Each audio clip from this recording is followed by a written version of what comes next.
phakathi wami ngawaba nethuba lokuyezulwini ngayobona umama. Hayibo. So ngathi mamfika ezulwini kwase kuvuleka amayezi amafu. Emafini lapho makuvuleka amafu ngazwa ivoice ikhuluma. So ivoice le yasho yathi so bathi banjova umjovo esithathu mhlambe bazama ukumvusa ngangavuki base bembulele vele ukumbulala. Ngayophapha sengisemoshari. Bamprofita ngina 13 years. Bathi lo mntana lona angayeke ukuthandaza uzofa nge-AIDS. And ngaleso sikhathi ngangina 13 years. Esontweni lePostoli kahle kahle. Bakholelwe ukuthini isikolo ngesaka Sathane. So abayisa abantwana esikolweni. Ngaqala ama-ARV 2016, 16, 17, 18 lokuya le 19. Lokho ngaphuza 20. Ngayeka kahle kahle ngo-2022.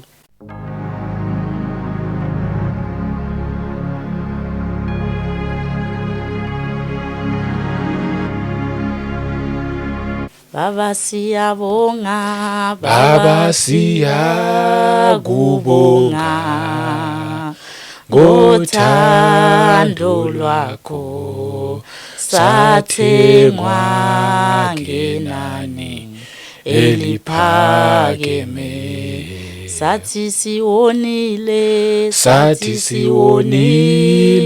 kangaka walenga eCalvary injongo yakho somandla ikuthi sikukhonze.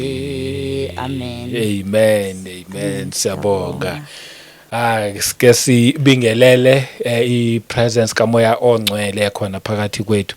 Sibonge nje i-guidance yakhe nokusizwa nguye kulomsebenzi wonke esiwenzayo. Ngiphinde ngibingelele futhi abangcwele kwizindawo zonke. Sanibingelela nje yonke indawo la kufinyelela khona le message. Siyabonga lokhu nichuza nibuya nibukela iKota2 Media. Siyabonga nama comments amahle nisho ukuthi niyasizakala, ni like, ni subscribe. Ongaka subscribe inanga subscriber. Sibonge nisazobukela nama advert futhi sibonge nje bazalwane kuningi nesupport eniyenzayo. Ama channel members ajoinile, siyanibonga nje. Ngiyangithanda ukuthi nginibonge ngakho konke okuhle enikwenzayo.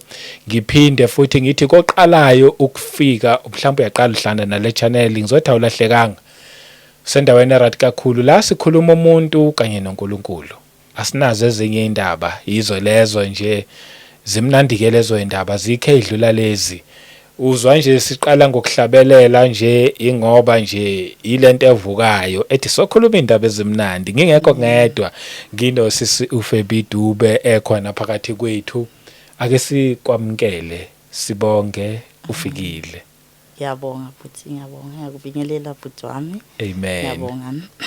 Ngibingelela nabalaleli beKota2 abalandeli beKota2 Media abayibukelayo kuzo zonke indawo ezihlukene efinyela kuyo. Igama lami nguFebi Dube. Ngisuka eRustenburg kodwa ngihlala eRustenburg ngakhile khona kodwa okwamanje ngisuka ngiseMpumalanga. Okay. Jesu Kristu inkosi. Siyabonga. Sakwamkela nje kakhulu. Ngizothi ukhuleke ube sekhaya nje. Nje. Amen. Khuleka impela nje. Yebo. Angazi noma awunayo yini title yazi abantu ngiyangithanda ukuba respect. Mhlawumbe uprofeti, mhlawumbe umvangeli, angazi. Hayi, umntana kaNkulunkulu. Umntana nje kaNkulunkulu. Yebo. Amen. Hayi kulungile, siyabonga. Ngizokubiza ke ngalolo hlobo sesiFebi Dube. Amen. Kumuntu ongakwazi especially thina nje siqalayo ukubona mhlambe sike sithola ukuthi ubani. Amen. Yes. uFebi. uFebi ngumntana owazalelwa ePostoli, ebandleni lasePostoli. Gospel of God Church, ibandla lasePostoli. Usho ukuzalwa ngokukholwa. Ngokukholwa ukuthi ngathi nje ngiba uFebi ngazazi isonto lethu kuyilelo lasePostoli. Okay. So ngisuka kulelo bandla lasePostoli ngayenzela umusa nje inkosi uJesu yangithola nami ngasindiswa. Bengicela nje ukuqala ngencwadi yakaTimothy 1 Timotheo. Okay. Verse 11 to 17. Okay. Amen. 1 Timothy chapter 1 verse 11. isho kanje ngesilungu, according to the glorious gospel of the blessed God, which was committed to my trust. 12. And I thank Christ Jesus our Lord, who has enabled me, because he counted me faithful, putting me into the ministry. 13. Although I was formerly a blasphemer, a persecutor, and an insolent man, but I obtained mercy because I did it ignorantly in unbelief. 14. And the grace of our Lord was exceedingly abundant, with faith and love, which are in Christ Jesus. 15. This is a faithful saying and worthy of all acceptance that Christ Jesus came into the world to save sinners, of whom I am chief. 16. However, for this reason I obtained mercy, that in me first Jesus Christ might show all long suffering, as a pattern to those who are going to believe on him for everlasting life. We turn to 17. 17. Now to the King eternal, immortal, invisible, to God who alone is wise, be honor and glory forever and ever. Amen. Amen. Ngiyambonga uNkulunkulu. Yebo. Ngiyambonga. Into yenza ukuthi ivesi le ngithi cela ukuthi umfundele yona ukuthi yangithinta kakhulu ngohambo lwami noNkulunkulu. Ngibonela uNkulunkulu emphakamisa nje. So mangifunda lelizwi nje lingikhomba nje uhambo lwami noNkulunkulu engenzela umusa nami ngingumoni ezweni engihawukela ngingasilutho ayi ngokuhlakanipha kwami kodwa ungenzela umusa wangisusa nami ezonweni. So ngiyambonga uNkulunkulu ngoba ngiyabonile amandla akhe. Yebo. Okunye ngize ngibe namahloni nje ngendlela ebengiyiyo phambi kwaNkulunkulu namahlazo ebengiwayenza kodwa uNkulunkulu wangihawukela ngasilutho. Amen. So mina uhambo lwami lukanje ukuthi ngisasepostoli ngisakhula ngashonelwa umama. Yebo. Umama washona ngo92. So ngingulo mntwana wakhula ngaleyo nhliziyo edabukile nje ukhalela umama. So bengingakwazi ukukhuleka mina. Bengihlezi ngikhala nje mangekoneni lami ngiyokhalela uNkulunkulu ukuthi uNkulunkulu wangithathela umama. Ngiblame uNkulunkulu ukuthi umkhuleko wami ubungokublame uNkulunkulu ukuthi wangithathela umama mina ungisheleni. uNkulunkulu akangithandi. So uNkulunkulu wayebhekile ngaso sonke lesisikhathi ngihamba ngekoneni ebona. Mina ngizitshela ukuthi ayi ngiyamblame nje kanti yena uyezwa uhamba nami uyambona. So bengingumntana logulayo ogulagulayo. So ngokushona kwakamama sasihlala nezihlobo nje sisuswa lapha sohlala lapha sisuswa kulo makhathele usilahlela kulo kanjalo nje sikhule ngaleyo ndlela. So mina ngaphuka kakhulu enhlizweni yami ngoba ukwabona mawuhamba uhlala so inhliziyo yakho yadabuka ngezenzo ezenzakalayo kuleyo mizi leyo kubuye leyo pain leyo yokushona kwakamama. So bekuyimpilo yami leyo ukuthi lapho engifika khona nje mandihlukumezwa ngikhumbula yena uma hamba ngiyoblame uNkulunkulu. So ngenye imini kulo muze engangiyiyo lo kwabe ukuthi ngiyamphupha uNkulunkulu anginikeza intambo. Agqoke ingubo ezimhlophe nje intambo emhlophe irope nje athi bamba kanje. So mangisathi ngiyazama ukuthi ngiyayibamba leyo ntambo kwaba ukuthi ngiyaphaphama inhliziyo yami yaba buhlungu. Ngavuka ngicabanga ukuthi mhlambe ngabe ngiyibambile le ntambo ngabe vele ngiye kumama. Wow usesemncane. Ngangisasemncane ngaleso sikhathi yebo maybe ngikubo ma 8 years to 9 lapho. Okay. So mangilokho ngikhula nje ukuhlakanipha bengumntana nje ogulayo kanjalo. So kulowo muzi engangiyo ngibanjisa intambo bese ngigula vele sengimuntu obonakala ukuthi umuntu mambona uyabona ukuthi lo mntana uyagula ngoba bengasenagazi emzimbeni umlomo wami ubomvu ngaleso sikhathi.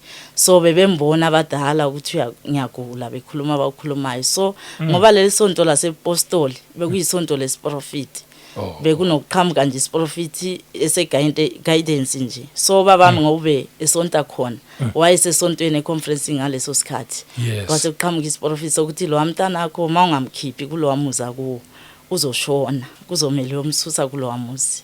Wow. So ngayibonga inkosi lapho ngoba ubaba wathumela abantu ukuthi bazonisusa kulowa muzi wayenza kombalekisa abantu bangazi wangisusa bangazi basala sebexakeka bodwa nje mina sengisukile kulowa muzi.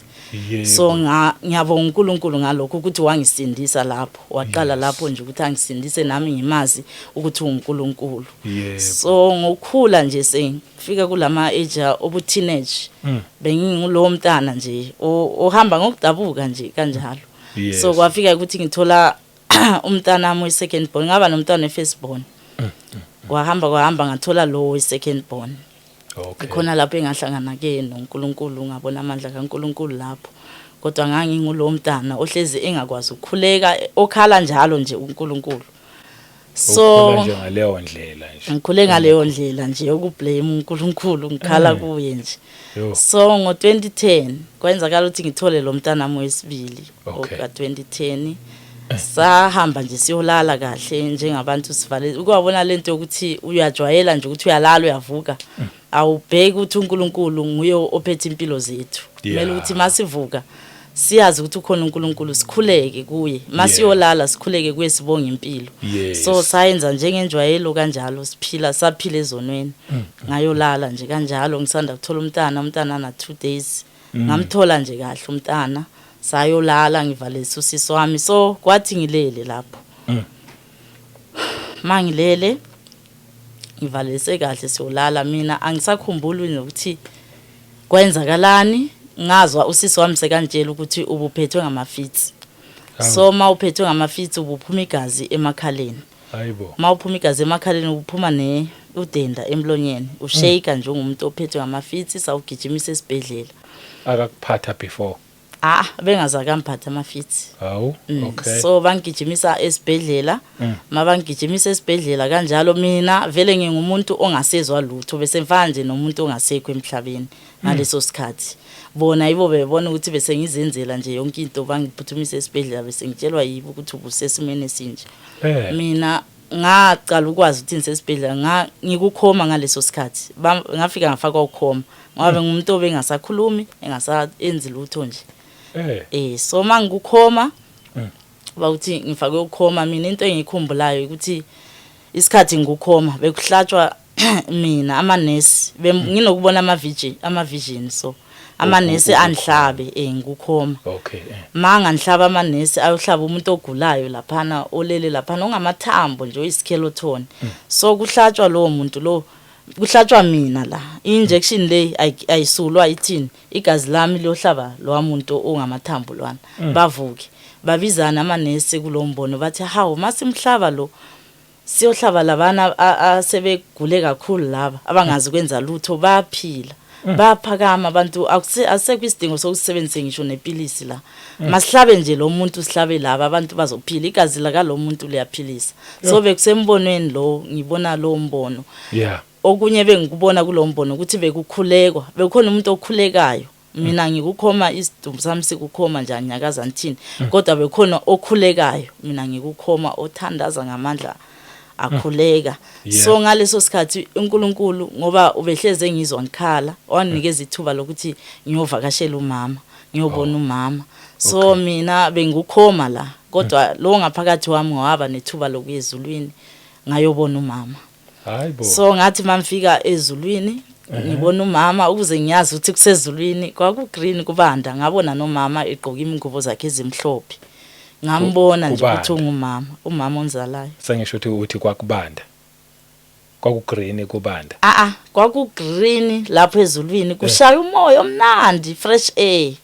Kwakune fresh air nje ukuthi kwakunokuthula kunepeace engazi nokuyichaza leyo peace. Kunokuthula nje ngakholwa ukuthi kusezulwini ngoba ngabona umama.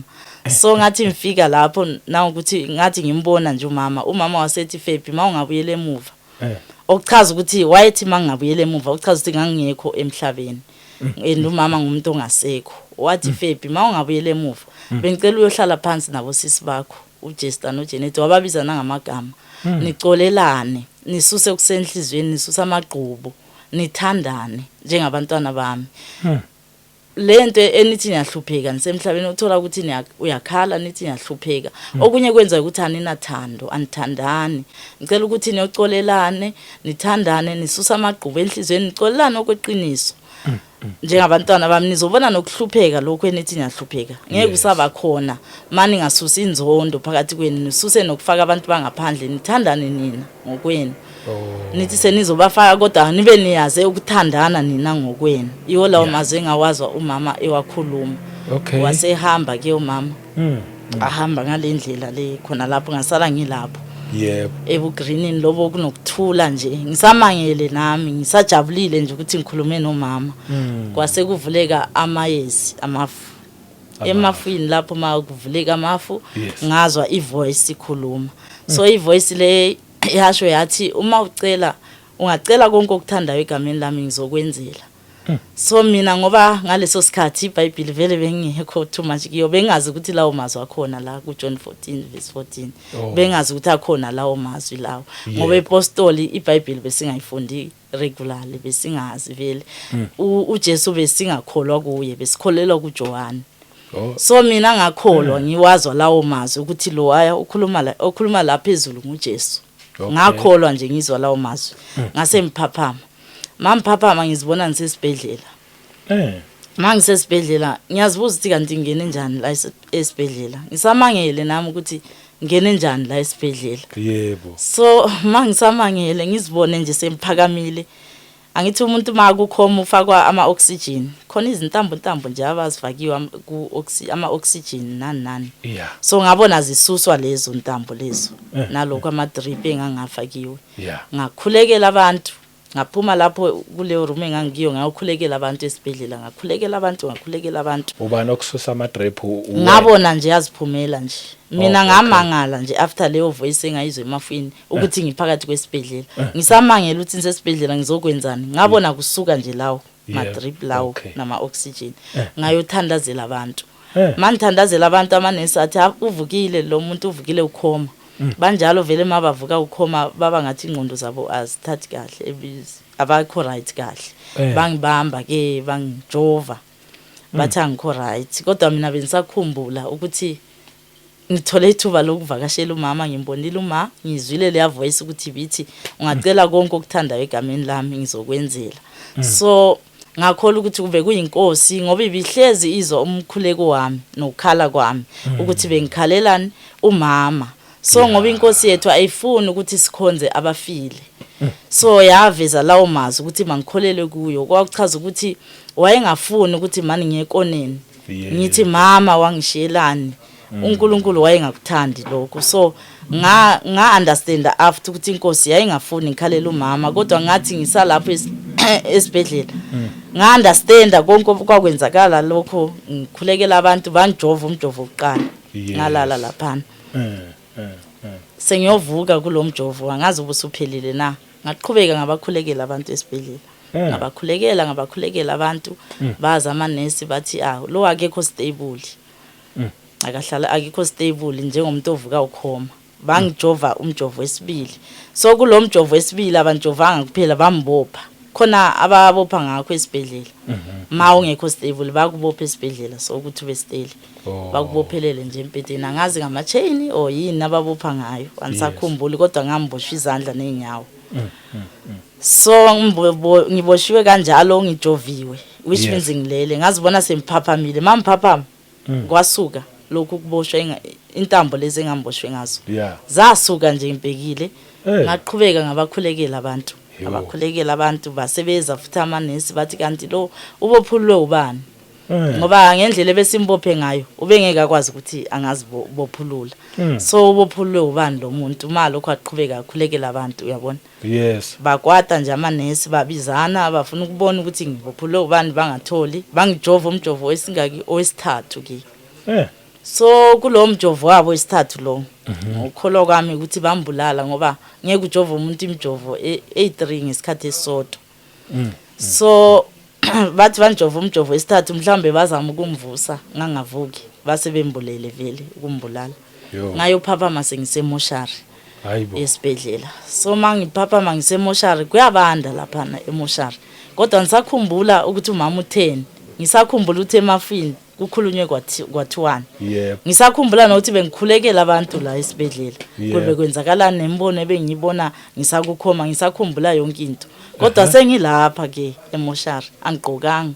kuyabanda uphapha maphakathi emoshwari yebo kusho ukuthi kuthiwa wena usoshonile bona vele amanesi besebenzile ukuthi sengishonile bangisemoshari shothi bazamile Hayibo. umvusa ngangavuki ehe bangisemoshari emafrijini kuyabanda bengingakabe kwemafrijini bese ku-single bed nje umbheda nje ingathi benisazohlinzwa oh kodwa kukhona izidumbu ezinye beziphansi khona ezinye nje emafrijini bezikhona hayibo khona amafriji ngapha angizibonanga isemafrijini kodwa lezi beziphansi yes mina ngigqokanga and ngiyaqhaqhazela kuyabanda ngithukile futhi ukuthi kanti sengilapha kanjani ngisamangele nje ngilapho kuvele ungena idoctor eyangena lapho yeah so mayingena le doctor yathi usuvukile ungene lapho ufile ukuze ngize ngikholwe futhi ukuthi kusemoshari lapho wathi usuvukile ungene lapho ufile noma ngakuqedela manje akekho ozokwazi ukuthi ubuphaphamile udoctor ngoba Shojana ungena ufile udoctor lo wayesho njalo nenwele ezinde nje wayengathi umkula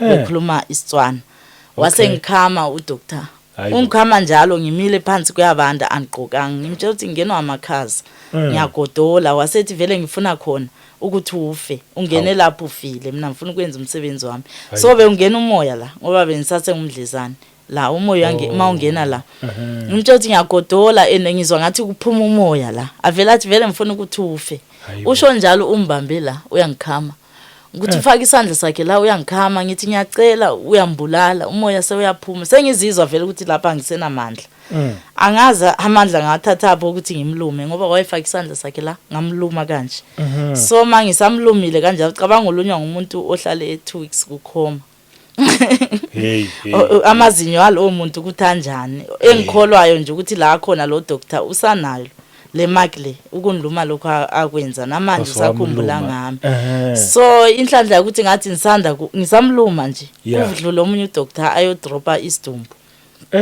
ngathi ubeyisana isidumbu ayotransfer wasembuza ukuthi uyenzani bekumnyango nje kuvulekile la uyadlula uyaphusha leyo trolley leyo uphethe na isidumbu wavele wasuwisela phansi wagijima wabuza lo ukuthi wenzani ngoba esazi vele ukuthi ngivukile angigqokanga obviously ngiphaphamela emoshari ngasizwa ngulo doctor ke waza wangithatha wayongigqokisa wangisa emawodini lapho kunabantu nje abanomali so kwaba ukuthi yimina semele ngichazisela abantu ngoba udoctor lo akazange afike explain lutho nakima akashwa ngulutho wavele wabuza kulo ukuthi wenzani ngoba embona ukuthi uyangikhama yeah lo wabaleka nje waphuma baleka mina wayombeka le mahotini so ngiyakhola ukuthi futhi bangijova ukuthi ngibe stable khona lapho ngoba ngikhumbula nje angisa lapho emahotini ngazophaphama sengigqokisiwe sengikahle sengi right ukuthi umoya ongcwele usuhlalisekile angisakhulekeli abantu okuchaza ukuthi ngathi mphaphama nje inkosi uJesu ikhuluma emafini yangibhabhathisa ngomoya engcwele ingakho ngangikhulekela abantu so ngiyambonga uNkulunkulu ngoba ngabona amandla wakhe lapho ngabona kakhulu so sekumele ukuthi ngiyendlini ke ngiyochasisela abantu ukuthi kwenzakaleni ngisesibedlela ngavele ngadischargewa ngadischargewa ngalelo langa angikhosho ukuthi kwakuyilolo langa kodwa ngikhuluma nje into ezazenzeka kodwa ukuthi kwakuyilanga kwakungolesingaki kwakuyinini ngangingazi ngoba no memory kahle kahle ngaleso sikhathi sesibedlela bengikhumbula lezi zinto ebezenzakala esibedlela kodwa ukuthi nginabantwana bengingasakhumbuli ngoba ngikhumbula usisi wamazo ngilanda waye esamprepare nguye wangikhumbuza ukuthi usakhumbula ukuthi unabantwana besiloko siza la sikutshela ngabantwana wena ukuthi awunabo uyakhumbula ukuthi unomntwana sengithi mina sekathi unayo umntana uNtando noSibusisa ukhumbula umntana wakho omshile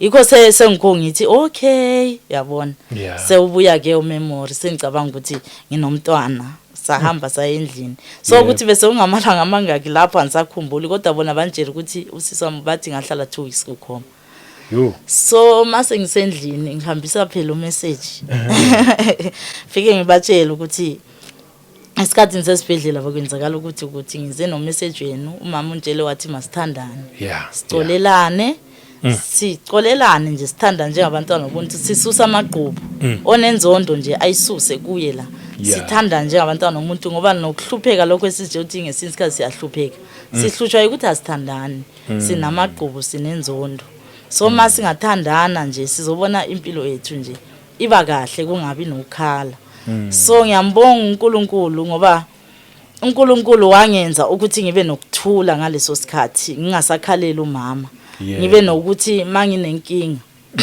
ngiyakuye ngiyothandaza ngoba ngikhumbula ukuthi mangidischargewa nje esibhedlela bese ngikhuleka isikhathi zonke zomkhuleko 36912 even nasebusuku bemphaphama ngikhuleke endlini ngikhuleke ngingana kustopa nje lezo sikhathi mazifika ambheki kwa watch ngizothi ngilibheka after ngibona ukuthi beku3 kodwa ngiyabe sengithandazile ngivuke nje ngingumuntu active ekukhulekeni sengumuntu okhuleka kanjalo so bengihlala nosisi wami ngaleso sikhathi sengichazele yonke into eyenzakaleyo esibhedlela ngabatshela ngasije ukuthi hayi bazongihaga nje banithande njengabo sisi bami bajabule nokuthi sembuyile phela ngoba bebechacazela ngesikhathi phethwe ngamafithi bangisaphi esibhedlela ukuchaza ukuthi maybe bazo celebrate abajabule so ngathi ngibatshela lo message bakwamukela nje kanti abakwamukeli ngenhliziyo yonke kwaba ukuthi ungathi basola bakholwa yabo so mangiqhubeka ngikhuleka ngisahlala nosisi wami lo sisi wami wafika lapha athi wena esibhedlela basitshele vele ukuthi wena ubusu ingqondo yakho sengathi yakushiya ubuhlanya bese bekuphuzana amaphilisi okuhlanya so sesiyabona ukuthi uletha ukuhlanya kwakho la endlini awukho normal wena uyahlanya ukwabona apho umuntu okhuleka kangaka ngazo zonke isikhathi umuntu akhuleka kangaka mina bengicela ukuthi uphume emzini wami kwakusho lo sisi wami thathi izikhwama zami wazilahlela phandle ngaleso sikhathi nginabantwana abancane angazi nokuthi ngizoqondaphi yimi lo ngilahlela imithalo ngifike kwagogo ngoba ngathatha umntana kagogo wasengisa kwakhe mangifika lapho ugogo naye athi hamba kuba bomntanakho so kube ukuthi baba umntana nami lo besingashadanga vele besikipitile lapho behlala khona bekuwumkipito mangifika kuba bomntana nami naye afika athi hamba ukuthi afike nje abe girlfriend silele lapha sikahle ngize nomntana ngithi uzojabula ukuthi nginomntana hayi yena vela lethi girlfriend yakhe ngalolo suku ayilalise lapho so ngizwe ngabomakhelwane bathi wena unesibindi sokuthi uzolala negirlfriend yomuntu lo ngithi mina unjele wathi ungisisi wakhe wathi hayi mawungekho la uyeza lo muntu akuyena usisi wakhe igirlfriend yakhe so nilala nonke la ngase ngibona ukuthi hayi ithi ngisuke ngathwala ke izikhwama zami lokho ngifuna nendawo yokuhlala ngiye lapha ngaye ekhaya eBrits ekhaya la kababa mangifika lapho ngathola ukuthi ubaba akekho uhambile so mama wayelapho ustepmother naye wafika wathi angikwamukele lapha thatha imithwalo yakho uhambe so kwaba nzima nje empilweni yami ngaleso sikhathi ngase ngikhohlwa ukuthi inkosi ishilo lapha emafini yathini ubocela konke okuthandayo kimi nizokwenzela mina ngagcwala isiganga ngagcwala ngonga-understand ukubona mawungafundisekile ukuthi kuba nzima nje mawungafundiswa ingakho kubalekile ukuthi umuntu masindiswa kube khona umuntu eceleni kwakhe ozomfundisa njengomfundisi ukuthi mawuceda ukumamkelisa uJesu ungamshiyi nje kodwa umfundise so mina kwaba nalokho okuhlupheke enhlizweni yami ukuthi ngiyacoshwa ngihamba ngihlala lapha ngicoshwa la ngihamba ngihlala la ngagcina sengibuyele nje esonweni ngoba ngase ngifunana indawo yokuhlala ngagcina ngihlalisana ngenza ngidla izono kanjalo ngagcina sengikhohlwe nokukhuleka ngaqhubeka nje ngezono ngaqhubeka ngezono ungawona qhubeka nje ngento zomhlaba ukuthi ngaba busy more than la ngibona amandla kaNkuluNkulu ukuthi ngadlulela nje lokho kuyakushiyo nje ukuthi mawuke ukuthi akuza amadimoni amaningi azothi ja kuwe ngathi hayi sezile lawo madimoni abizana hayi ngazenzela emhlabeni ngagcina sengicela uNkulunkulu ukuthi uNkulunkulu ngiyacela unginikeze ibreak ngoba bengasakhuleki angithi so ngacela uNkulunkulu ukuthi ngicabanga ukuthi mhlambe ngenxa yesenza ukwenzakala lokho kwenzakeleyo esibhedlela ukuthi ngamukele yena ngabona amandla wakhe ingakho sengihlupheka kanje so ngiyacela nje ukuthi uNkulunkulu angidedele ngikwazi ukuhlalisana nabantu bonke ifamily yami ayisamfuni ngenxa yokuthi ngiyathandaza so bengicela uNkulunkulu unginikeze ibreak so ngangabi nakho ukucela okuhle enkosini kunokuthi ngicele ukuhlakanipha ngicela ezinye izinto ngacela ibreak enkosini uNkulunkulu ngoba ethembekile ke wanginikeza leyo break wangidedela nje ngaqhubeka ngezona ngoba Wenza. ibreak yami uchaza ukuthi vele bengifuna ukuwona ngithi ngingasabuyeli kuye ngasathandazi Yeah. ngibe ngumuntu nje onayo hayi ngenhlanhla ke masembuyela le afika ngamukela ugogo angithi sembuyele ezonweni bafike bangamukele nje ngibuyele ngicabanga ukubuyela emuva ngithi hayi ithi ngeke ngibuyele ngiyocheck isihlobo ngisahamba egate bangigijimele nje bafike banikeza ihagi ukuthi hayi Hawu. ucishe washona ithambo lakho besingeke salibona ukuthi ungcwatshwe iphi siyabonga ubuyile bangamukele ke ekhaya kube normal nje ngathi awuzange kwenzeka lutho kucishe yonke into nami angisakhuleki qhubeke nje ngempilo kube mnandi bangangicoshi nje siphile kahle Yeah. so inkinga bekuwukuthi mina benithandaza nje kodwa besiba khona isikhathi sokuthi ngiyathandaza kodwa bekungasafani ngalesa sikhathi Yeah. niqhubeke until kuleli sonto lesabatha angithi isonto lesiprofit Okay. so ngikhohli ukuthi ngathi ngise esontweni lesiprofit lelo bamprofita ngina 13 years bathi lo mntana lona angayeke ukuthandaza uzofa ngeAIDS and ngaleso sikhathi ngangina 13 years Oh. so kwaphuma leso siprofit sokuthi mangingathandazi ngizofa ngeHIV so ngathuka nami lokho ngihamba ngikipita ngenzani ngihlalisana kodwa kwakunalokho ukuthi ngiyacabanga ukuthi kwaphuma isiprofit epostel sokuthi mina ngizoenzani ngizofa ngeAIDS so ngakhula nje nami ngicabanga nje noma ngiyenza bengiba careful ngoba ngangisazi ukuthi kwathiwani ngiba careful kodwa kwafika ekuthini ngo2016 angithi ngacela ibreak enkosini Yeah. kwenzakala ngo2016 ke sengiqala ukuyifuna inkosi ngayifuna inkosi kanti vele sengipositive sengiyagula ngoba sengizenzele sengikokubuya lawo mazwi ukuthi ngicabanga isiprofit ukuthi kana kwathiwa kanje sengiqala ukufuna uNkulunkulu manje and ngibuyela kuya ngibuyeli kahle ngiyomtshela ukuthi uNkulunkulu kusho ukuthi wawuvela usazi wena ukuthi kuzoyenzakala ukuthi ngoba ngesikhathi improfit wangina 13 years kwakusho wena okuchaza ukuthi lento eyenzakala empilweni yami uyayazi namanje uyangazi uNkulunkulu ukuyekele ngamabomu ukuthi kwenzeke kimi ngacala ngamblame futhi uNkulunkulu kodwa ngimfuna kodwa ngimthi inkosi uyazi ugula lokho osekungenile kanje ngiyazi ukuthi ngonile angihambanga kahle kodwa bengiyenza ukuthi abantu bebengasamfuni ngaqhubeka ngawonezweni kodwa inkosi nangu sengila ngenze njani ngamfuna uNkulunkulu hayi ngagcwala amasonto ngithi ngifuna uNkulunkulu ngangena lapha ngimfuna uNkulunkulu ngizitshela ukuthi uNkulunkulu kuphi usemasontweni ngempela mangena ngihamba ngena emasontweni ngizitshela ukuthi mhlawumbe uNkulunkulu uzophinda akhulume nami bekungekho lokho kuba ukuthi mangene kuleli sonto angitholi lento engifunayo engilangazelelayo ngaphakathi ukuthi ngisesontweni kuba ukuthi emasontweni uthando alusekho mawufika lapha mhlawumbe ngamasonto abazalwane uyadonathelwa impahla ukuthi bakubuka ngendlela isimo okiso so ngicine ngingayizwa lento engifunayo ngene lapha ngene la ngagcina sengiya kuleli sonto lamatshe labantu abathandaza esihlahleni laba abasebenzisa amatshe laba isonto enjani le angaze ngizwe ngelinye nalo elaka Joani kodwa bakhonza phansi kwesihlahla la bathandaza bahlala ematsheni like basebenzisa amatshe bakholelwe ematsheni Hawu. bakhulekela amanzi bakhulekela amatshe so ngaya kilo mina ireason yami ukuthi ngiye kilo bembheka ukuthi bahlala phansi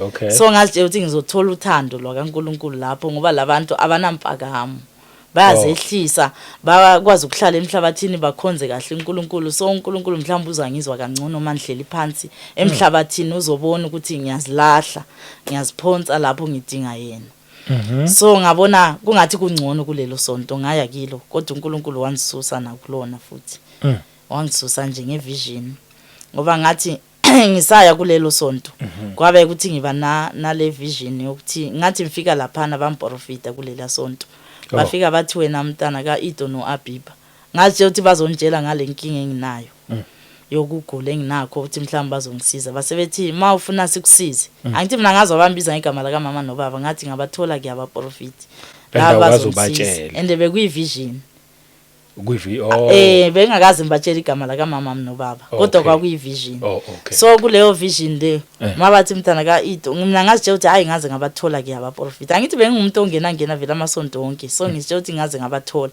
Base bethi ufuna sikusize. Ngajabula ngathi ngathanda ninisize. Bathi ngeke sikwazi ukukusiza. Siyokufaka uphawu qala. Mawufuna sikusize sicela ukufaka uphawu. So lolo phawu beku4.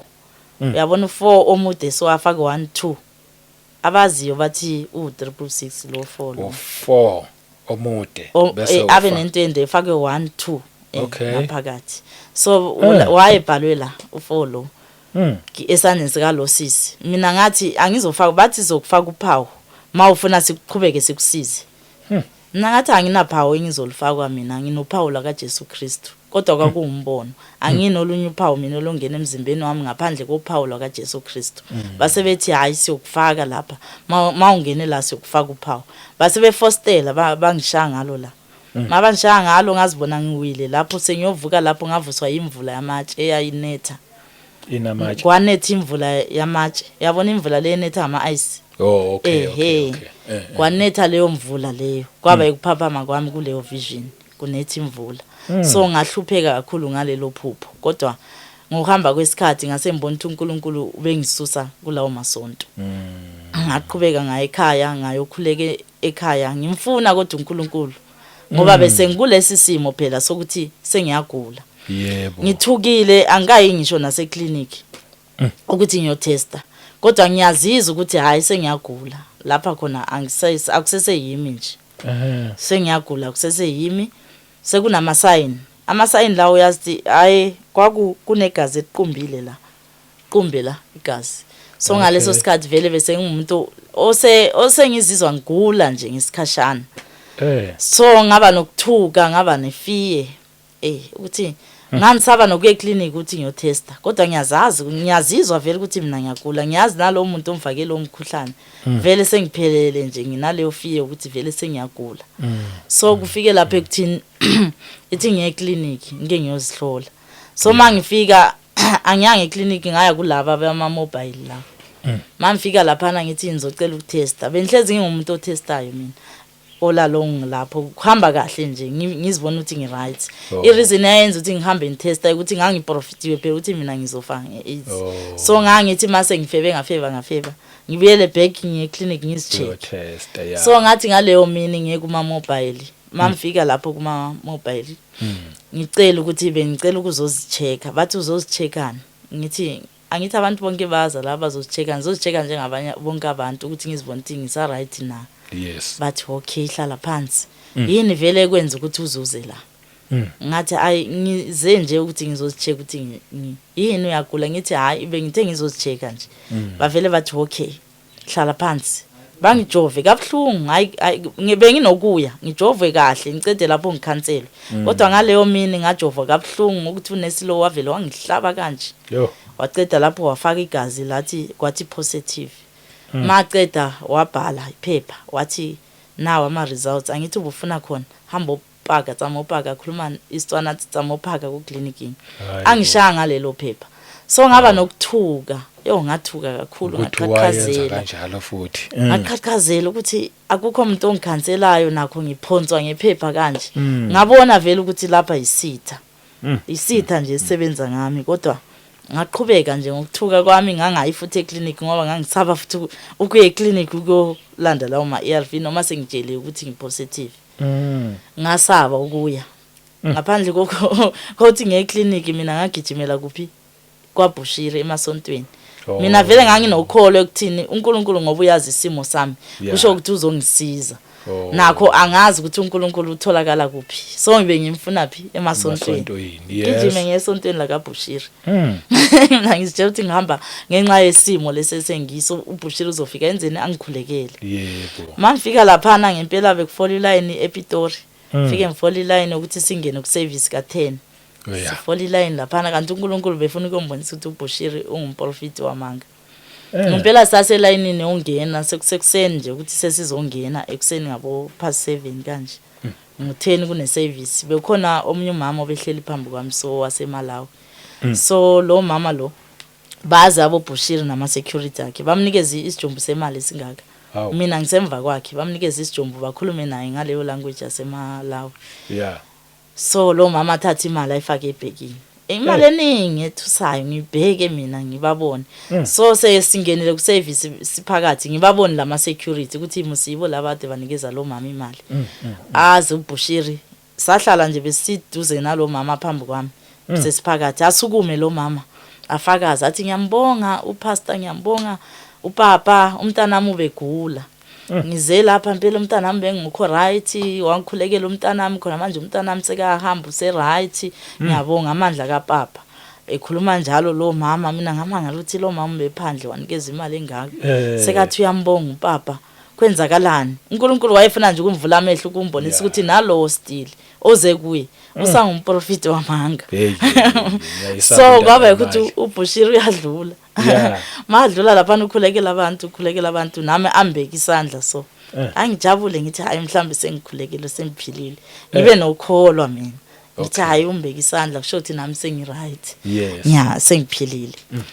Ngiphume lapha ngijabulile nami ukuthi hayi unthintile chaza ukuthi ngokholwa kwami sengiphilile. Yebo. Hayi ngihambe into yayimbonisa kakhulu ukuthi ngiyagula yilama sign lawa ayebala qumba kwegazi okwakula. Ikho kunokunikeza ifiye kakhulu yokuthi ngempela ngiyagula. And nakho bese ngiteste positive. Mase mbuyele ekhaya.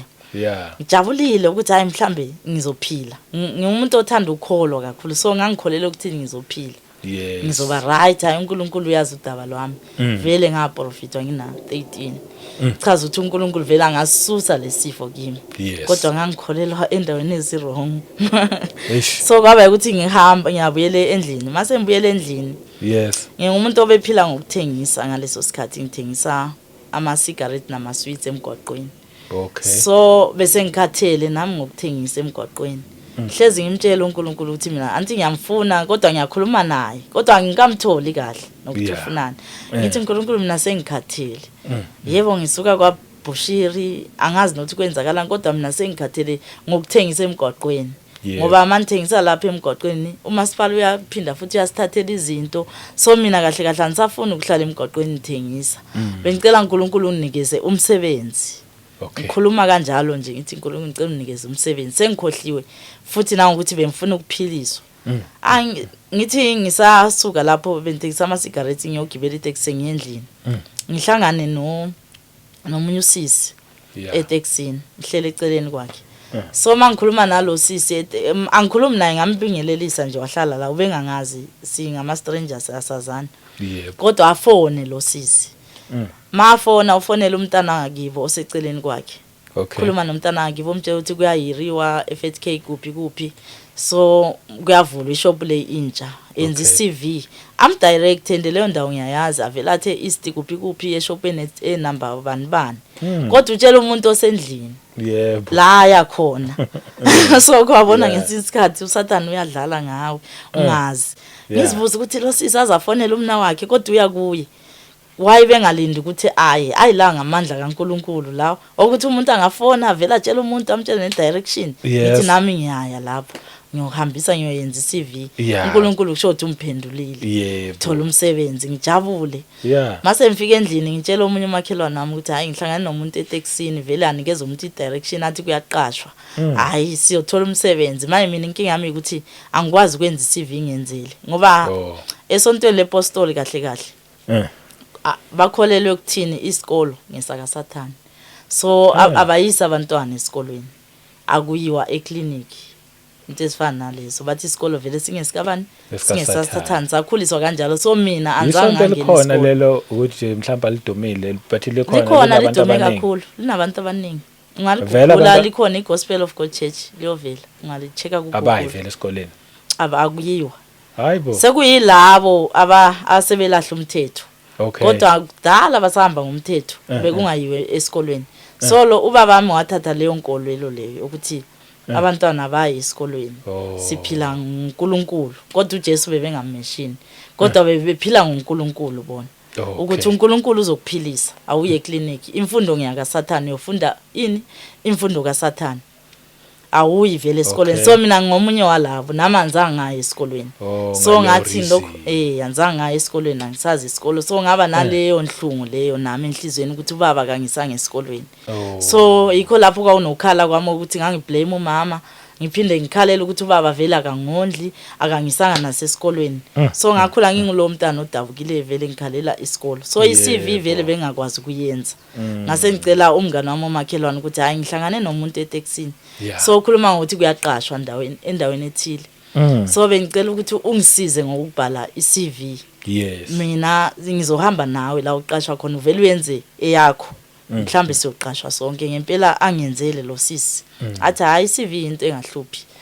Sizofaka nje experience kuthiwa ishop yani athi ngiyamagwinya.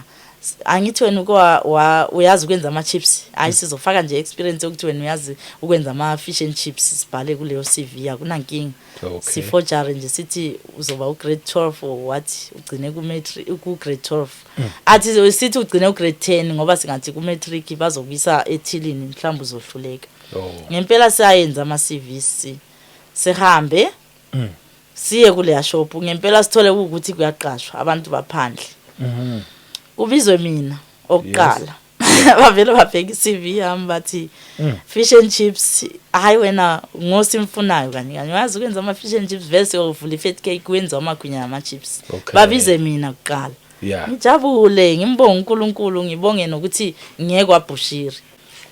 Ngathola umsebenzi sengiyahlanganisa ngithi yo kuya kwami kwaBushiri kunisizile yo ngiyambonga uBushiri yabona ngabe ngayanga ePitori ngabe vele umsebenzi lo angitholanga sengikhohliwe ukuthi ngesikhathi ngifuna uNkulunkulu bengimfunela lesimo enginaso sengikhohliwe vele ukuthi ngiyagula lapho ngoba sengiqashiwe sengijabulele phela ukuthi hayi sengithola umsebenzi vele ngikhohlwe nje konke ngijabulele umsebenzi hayi ngasebenza kulo msebenzi uNkulunkulu angazi ngithi uNkulunkulu wanithwala kulo msebenzi ngithini kodwa ngasebenza for 3 years kulo msebenzi lo ngambonga uNkulunkulu ngambonga noBushiri ngathi kuya kwami kwaBushiri ngimbonile uNkulunkulu kunisebenzele ngabonile amandla kodwa lento leyayiphuma la lezigaqa lezi zazi inhlupha nje ngisemsebenzini kuba ukuthi ngiyahlekwa nangabangani bami emsebenzini siyahlala nje bangihleke bathi uyambona uyagula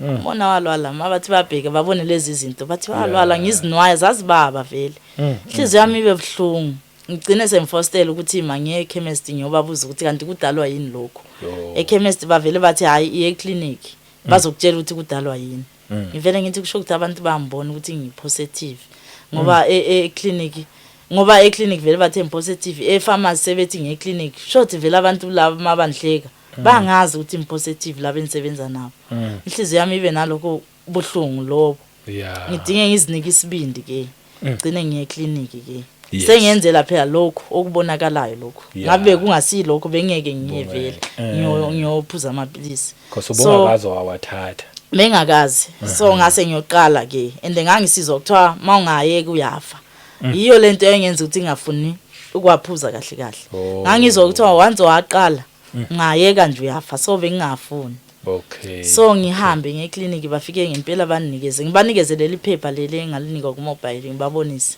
bavele bambhalele nabo banikeze ama ARV lawo qale ngaphuze lawo ma ARV qale kuhambe lokho ngicale nami ngibe ngathi ngimuhlenyana nje ngibe ngathi ngiba nesihlathinyana sengiyemsebenzini sengiyaphuza ngesikhathi nginikezwe nesikhathi kuthiwa uzaphuza 9:30 every day bambuza ukuthi uzokhona ngesiphi isikhathi ngithi 9:30 ngoba ngambe ukuthi emsebenzini sishayisa ngo8 so maybe 9:30 zabe sengisendlini ngoba ngifuna ukuthi abantu bambone phela ukuthi emsebenzini ngiyaphuza amapilisi ngibeke leso sikhathi ngiqhubeke ke ngaphuza amphathe kahle ngikhipha isihlathi kanjalo ngijabule phela sengiyasebenza ngikhohlwe ngoNkulunkulu ngikhohlwe nangikumfuna ngibe busy ngama ARV ngibe busy nani nomsebenzi ngijabule nokuthi kuya kwaBushiri kunisizile vele ngikhohlwe nje ngofuna uNkulunkulu ngizibone nje sengiright kanti uNkulunkulu umbhekile so ngenye imini nje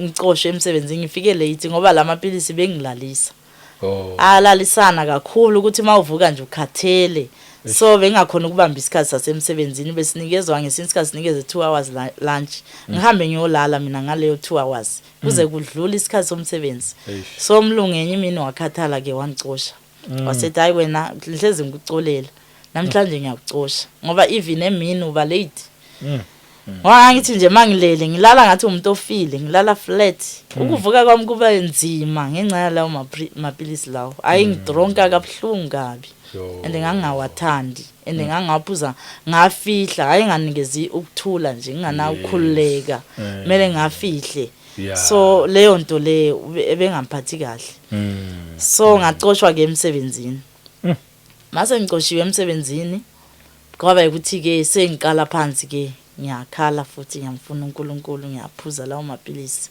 asasebenzi ke kimi ke sekaphuza mina manje awasasebenzi asamphilisi sekakhoza izifo la kimi sekamphathisa ama-ulcer sengiyagula nje ukuthi mangawaphuza nje ngiyazizwa ukuthi ngiyagula lifike ipilisi mangeliginya lingene la ngizuthi kunesilonda lithi qubi ngizuthi lapha eliya khona liyababa ngizokhala mhlambe for hour or 30 minutes ngiginqike kube buhlungu la bese ngaphuza kabuhlungu angidla lawo ma-ARV angisaphuzeli nje ukuthi sengaphuze ukuthi nginefiye ukuthi ngayeka bathe ngizofa ngiye clinic ngifike ngibatshela ukuthi hayi mina angisazizwa kahle ngathi la mapilisi are strong for mina bathi ungayeki once wayeka uzofa ungavela ungalingi wayeki if uphethwe ngama-ulcer kumele ukhethe into ozidlayo maybe sewunama-ulcer vele isifo leso naso sinjalo sidala izifo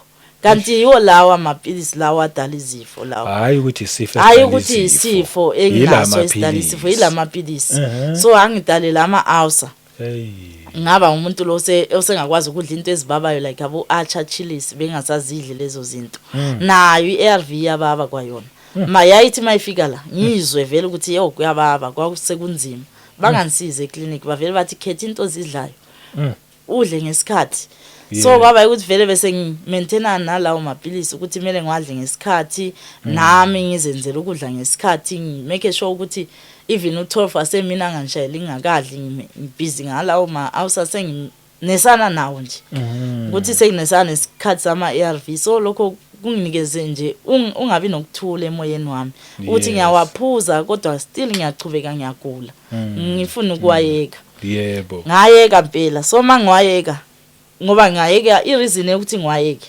ngwayekiswa ukuthi angigulisa nami ngiyazibona ukuthi noma sengiyesikhathini kuvithika izinyama nje so mangithi ngiyabheka iphethe yami kunezinyama ezivithikayo ukukhombisa ukuthi ngiyadliwa la angazi yini eyidliwa oyisibindi yini okuhlala lawo ngama-kidney angazi kodwa ngangithi mangingena esikhathini ngikubone nje kuvithika izinyama ezithusayo nje ngizizwa nginepain la so kumphathi kwaku-2016 okay ngaleso sikhathi kwaku-2016 ngisavithika lapho so kumphathe kabi ukuthi hayi sengiyaphuza 2016 2017 lapho ngoba ngathola umsebenzi 2016 angithi ngaqala ama-ARV 2016 16 17 18 lokuyale 19 lokho ngaphuza 20 ngayeka kahle ngo-2022 kho lapho engayeka kahle sengayekiswa nguJesu kodwa mina ngaqala 2016 phakathi konke la ngani lokho ngaphuza until 2022 yabona so ngizame ukwayeka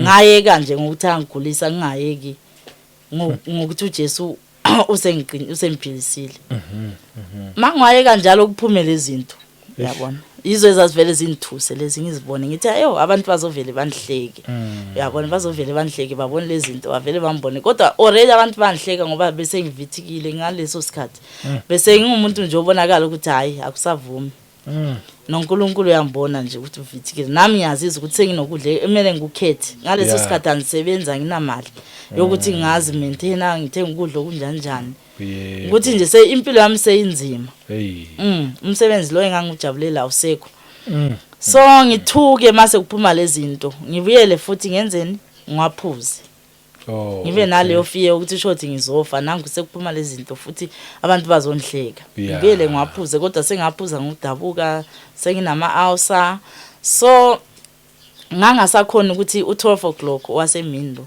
ashaye nje ngingadlanga bese ngumuntu omele ngihlale ngisidla gijimela nesikhathi sama-ARV ukuthi kumele ngidle ngo-8 maybe ukuthi imayoshaya u9 leyo ngibe nginokudla la ngiyenzela wona ukuthi isikhathi esengisigijimisa la ngisama-ARV hayi esakaNkulunkulu ukuthi kumele ngikhonze uNkulunkulu ngo9 or nini sengigijimisa nje ukuthi kumele ngidle after 1 hour eclinic bathi ngiyenze kanje ukuze angangidli kumele ngaphathe kanje yabona ukuthi impilo yami nje seyi-ARV so inhliziyo yami ibe nokudabuka nje ngilokho ngilapho ngimfuna uNkulunkulu ngithi ngihleli ke etown sembuyele futhi ngayothengisa ngithi umsebenzi usingiphelele ngibuyele futhi etown ngiyothengisa so mase ngihleli lapha etown bekunobaba ongaboni baba lo bekungani wami nje yena ucela imali kanje mina ngiyathengisa ama cigarette nama sweets so siyacoca nje nanaye ukuthi ngathi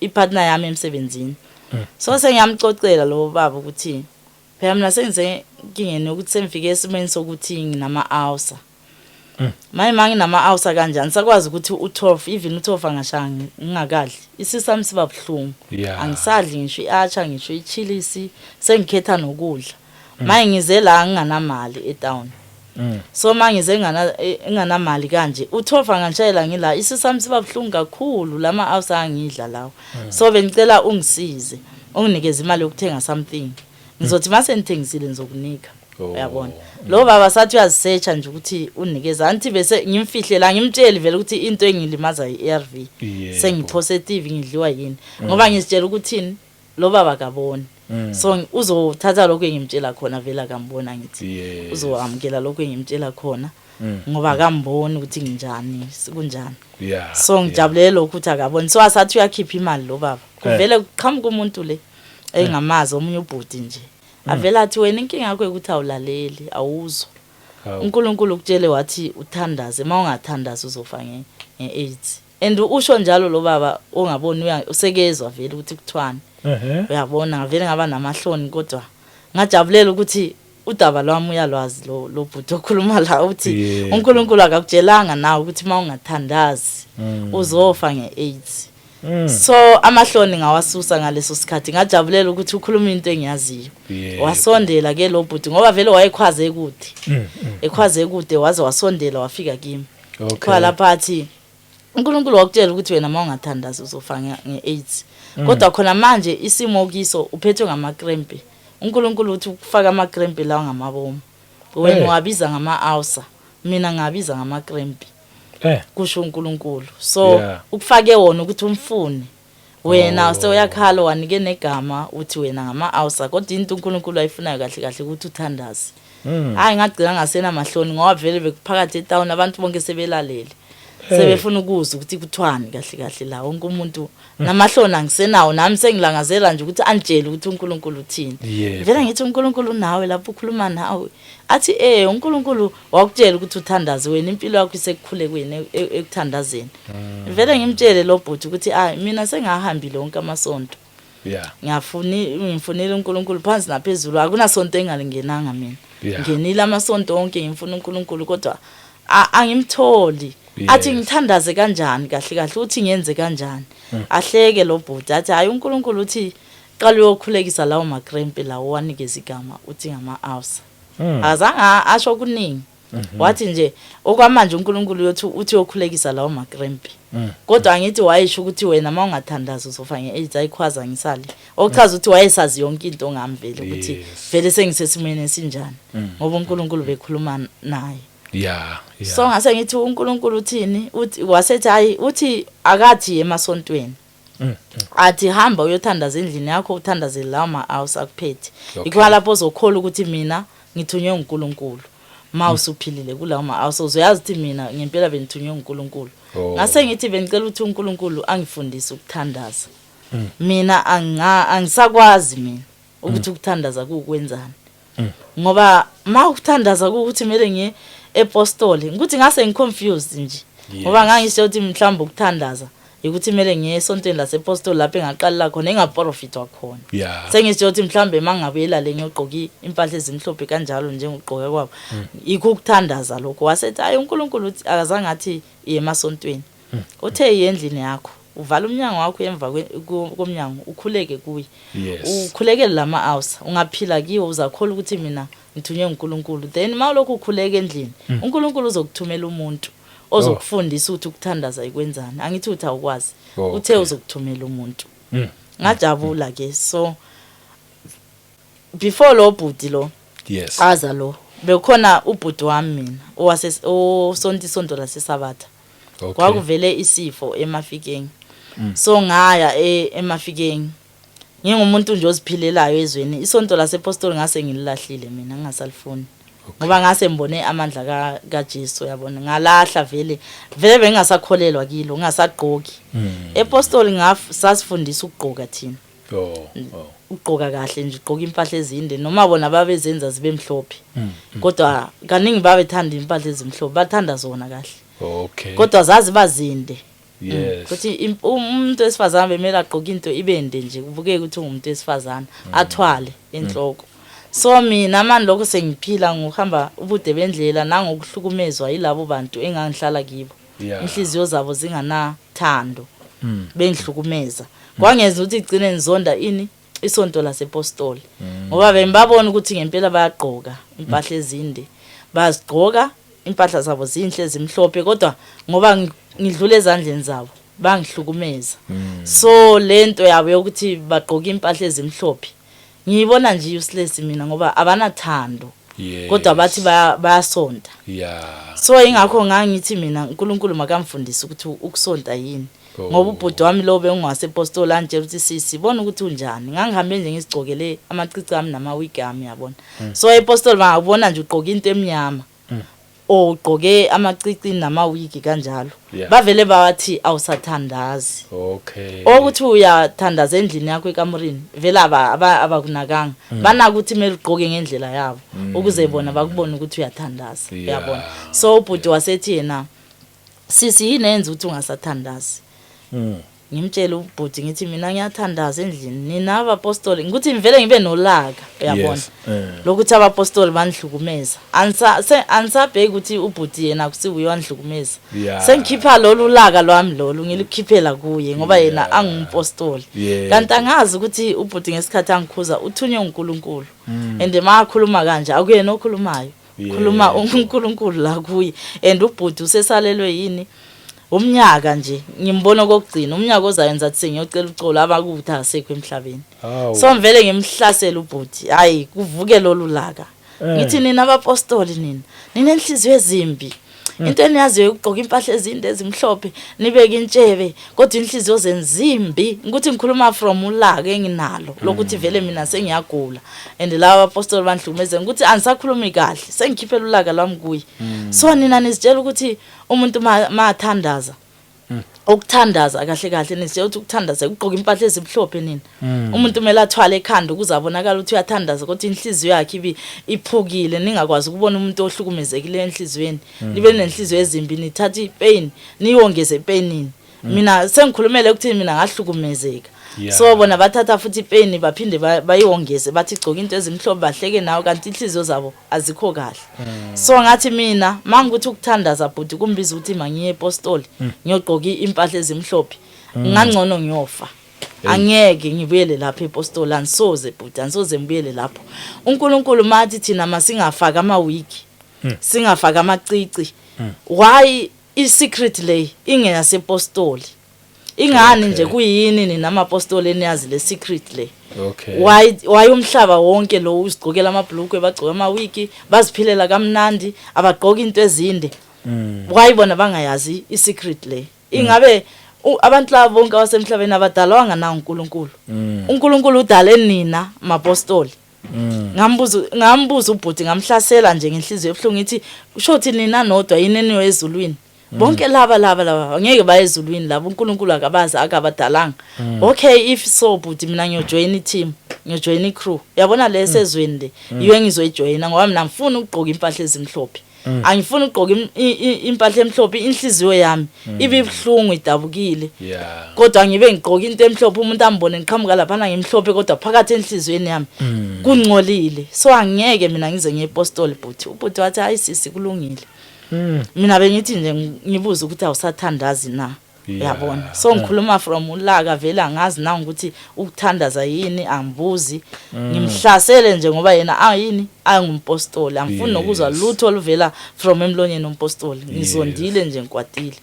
so kwaba ukuthi nje lo abhuti lo engamhlana eTown ukhuluma after ubhuti wami yabona so lowana ngamlalela ngoba uza angasi umpostoli angithi lo wafika wathi yena namakrempe hamba ukhuleka ngamkholwa lo bhuti ngoba ubengase umpostoli ngamlalela na ukuthi kuthiwa ngiyothandaza kuphi emva komnyango endlini yami ngivala umnyango ngikhuleke so ngangisagqoka ugqoke wami kwezwe gqoka amawigi ami amabhuluku ami kodwa ngase nginokujabula ukuthi inkosi isiyangizwa isibuyile kimi siyakhuluma nami noma athumele umuntu angakhulumi nami straight kodwa uNkulunkulu sekayangizwa manje mangikhuleka so ngajabula ngiyokhuleka endlini ngikhulekela lama house ukwakuthiwa manyo akhulekela ngizophila ngafika ngamtshela uNkulunkulu ukuthi uNkulunkulu bengicela umphilise kulama house ngoba yiwe sengiwabhekile ukuthi ayangidla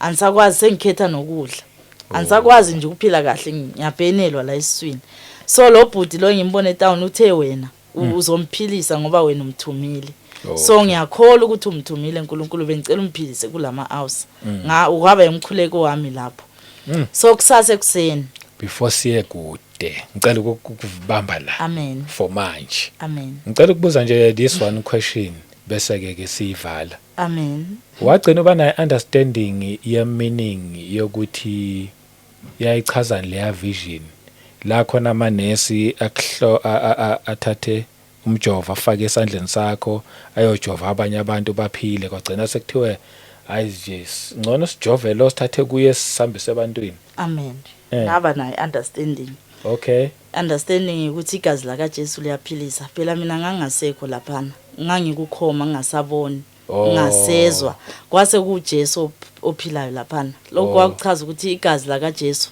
ilona elizosiphilisa so uJesu nguye wayengigqokile ngesikhathi ngikukhoma ngangigqoke umoya engcwele yiwo wangigqokile laphana kwakungasese yimi vele laphana engangoperate so igazi laka Jesu liyaphilisa yes amen ayifakazoza nabo biyamangaza nje indaba yokuthi ukuze kuthiwe usoshonile so lapha ya kwase kusele nje uthi uyofakwa lapha ya kulokhungana kulama shelf lawa khona abanda emoshwari yebo kwase kusele nje uthi ngoperate angithi emoshwari vele bakuhlinza ngangizohlinzwa nje vele ngibe ngofile Nkosi yangenzela umusa sayibonga Nkosi amen unofakazi obudipho sikade sisaqhubeka nabo mhlawumbe in the meantime angazi ukuthi awuna inkinga yini ngokushaya amanamba anginayo inkinga nje like kulobo ufakazi already osunabo someone angafisa ukukuthinta amanamba ami 071 500 7629 okay 071 500 7629 yes siyabonga nje kakhulu nje umuntu ehamba noNkulunkulu ngifuna ukuthi ngithi kuwe osekhaya especially umuntu ongakamamukeli uJesu Kristu because ilapho nje indaba kumuntu ongakamamukeli uJesu Kristu eyakukho kunye ukuphila man thatha uJesu abe inkosi nomsindisi uyancengwa vuma nje banenhliziyo evumayo thatha uJesu abe inkosi nomsindisi sokuphila kwakho ngaphandle kwakhe ngeke kwenze lutho awunakho ukuphila la emhlabeni awunakho ukuphila futhi nangale kwethuna wonke lama testimony njengoba lokheza nje azothi thatha uJesu bese ethi kumuntu osowamamukela uJesu asibambelelene siqinene okholweni yilokho nje engakusho sibonga kakhulu sisifebi Dube siyabuya no part 2 ushila wathi akakayindawo siyabonga ngombuso weNkosi uJesu Kristu asiphinde sihlane kwivideo elandelayo amen.